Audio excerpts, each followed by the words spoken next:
Anderson Cooper, AC 360, CNN weeknights 10 Eastern. Over the past few nights, we've been reporting on allegations of physical abuse inside the Church of Scientology. The allegations have been made by a number of former high-ranking Scientologists against the church's leader, David Miscavige himself. But even some of those who make the allegations also admit they were involved in violent acts. Now, the church says they were the only ones involved in the violence, the accusers. In dozens of affidavits, current and former senior members of the church say the allegations against David Miscavige are all lies. The church says the accusers are bitter and are working together to try to destroy the church.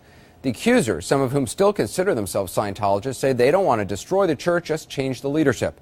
Well, tonight we look at what some of these former Scientologists say happened to them when they began to speak out. Jeff Hawkins had been a Scientologist for 35 years. A member of the elite management branch of the church, the Sea Organization, Hawkins says he witnessed several incidents of violence perpetrated by church leader David Miscavige and says he was also attacked by Miscavige. One time he punched me in the gut, just with no warning, as he was passing me. The church says Hawkins is lying and is out to destroy the religion. And he supports a group called Anonymous, which promotes an anti-Scientology movement. Hawkins concedes he never filed any criminal charges. Why not call the police? I mean, this is an assault.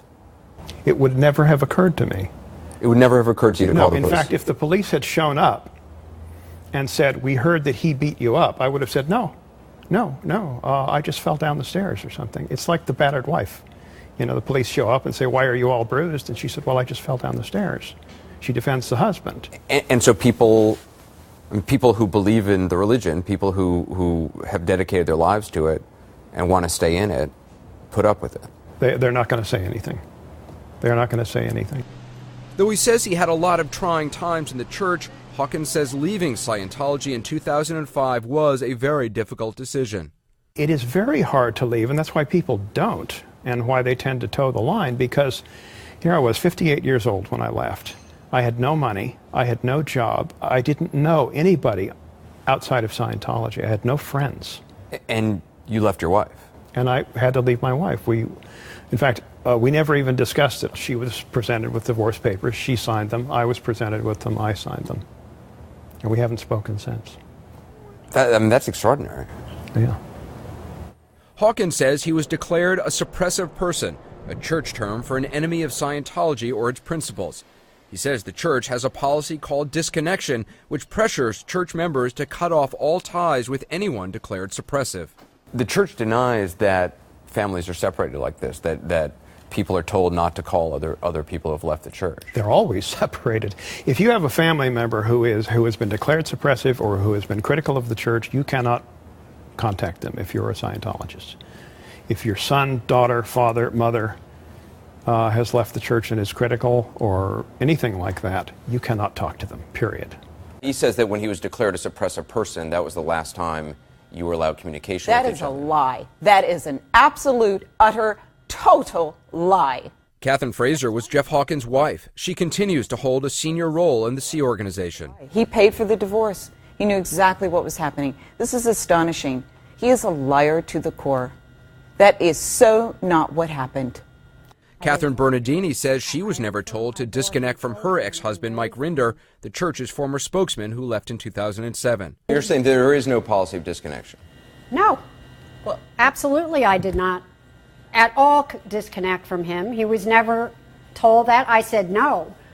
I'm not going to drop everything I've had for my entire life and what I believe in and what Mike believed in. But Amy Scobie, another former Sea Organization member who once helped run the church's Celebrity Center in Los Angeles, says her mother was told to disconnect from her when she left. In fact, I was at her house when Scientologists came with the issue, my suppressive person issue, to tell her that she could no longer see me. I was in the back room. They didn't know I was there. And they showed her the issue, saying how I violated command channels and had sex out of wedlock and all this stuff, and and that until I got back in good standing with the church, which I had no intention of doing, she could not be in communication with me. So she told me that she didn't have a choice. It was the worst day of my life. We asked church spokesman Tommy Davis and church attorney Monique Yingling about disconnection, and they denied the church forces any Scientologist to break off communication with a family member or friend. They do say, however, that no Scientologist would want to talk to a so-called suppressive person. You don't want to talk to someone who's attacking your religion. That's your personal choice. I mean, if Tommy were my brother and I were a Scientologist and he starts attacking the church nonstop, I might get to a point where I'd want to say, look, I don't want to talk to you anymore if all you're going to do is attack my religion. And that has happened in these situations. But it isn't the church saying you can't talk to this person, but individuals make decisions that they don't want to have contact with someone who is attacking what is their life, essentially. Who a Scientologist chooses to be in communication with or not is the choice of that individual Scientologist, whether they're a member of the Sea Organization, whether they're a parishioner, or otherwise. It is absolutely and completely their choice. Tommy Davis has said this before. Here's an interview last year with CNN. Anything that's characterized as disconnection or this kind of thing, it's just not true. There isn't any such policy that in the church that's dictating who people should or should not be in communication with. You know, it just doesn't happen. That denial and other disagreements with the church prompted Oscar-winning director Paul Haggis, a Scientologist for 35 years, to resign. In a letter to Tommy Davis, he mentioned the CNN interview. "You said straight out there was no such policy, that it did not exist," he wrote. "I was shocked. We all know this policy exists. You might recall that my wife was ordered to disconnect from her parents because of something absolutely trivial they supposedly did 25 years ago when they resigned from the church. To see you lie so easily," he wrote, "I'm afraid I had to ask myself, what else are you lying about?" Christy Colbrun, another former senior Scientology member, says she was declared a suppressive person after leaving the church 4 years ago. She still believes in Scientology, but says her parents, who remain in the church, refuse to have any contact with her. Now, Tommy Davis, who's now the chief spokesman for the church, has said to us that there is no policy of disconnection. Well, he's kind of put a little bit of a twist on it, because the truth of the matter is it is your own choice to disconnect. You don't have to. You can say, no, I'm not going to disconnect, but then what happens to you is that you can't go into the church and other people won't speak to you. So there's ways of enforcing this. It's kind of a manipulative way. Yeah, you don't have to. My parents could have said, we're not disconnecting from our daughter.